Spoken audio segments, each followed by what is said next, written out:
finally did it. I finally manual swapped my Audi S6 C4, but the question is, was it worth it? Of course it was. And why did I do it in the first place? In case you're new here, this is my 1996 Audi S6 C4, and ever since I've owned this car, well, it's had one big issue. That is the fact that it's an automatic. It was an automatic.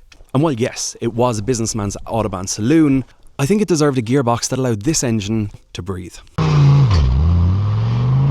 And that's because this engine is one very similar in its DNA to the likes of the Audi S2, the RS2, and of course the Group B Quattros. And the last thing you want muffling the sound and enjoyment of that 5-pot is a 4-speed automatic slush box from the 90s. And when I bought this car over 3 years ago, I couldn't find a manual version of these because they're almost just as rare as an Audi RS2.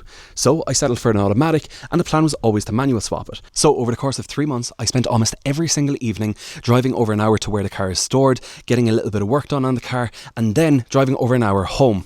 And with the help of a couple of friends, including Jack Wilson and Scott from SF Auto Works, we finally got it done only a handful of days before Donegal Rally. Now, in terms of cost, it cost me probably about €2,000 in terms of parts. Funnily enough, the actual cheapest part of the whole gearbox swap was actually the gearbox itself. The thing I didn't really plan for was how much time I'd lose and how losing that time would affect the likes of Retrograde and how we're doing here on the page. And I kind of feel like I've been pushed back a couple of months. The thing is, the swap is done now, meaning I can unlock other things like bigger turbo and all of those things that probably won't take as much time. It was really important for me to try to do as much of this swap myself because I wanted to learn, but also I set myself the target over 3 years ago when I bought this car, before Retrogarage even started doing well here on Instagram. Now, doing this project on my own car has allowed me to have a bit of a reset in terms of what I want to do here, and my plan moving forward is to highlight and showcase some of the unsung heroes of the 80s, 90s and early 2000s that you could probably still buy, and also how cars like this can be quite reliable and really, really good fun without breaking the bank. So I hope you continue to join me on this journey.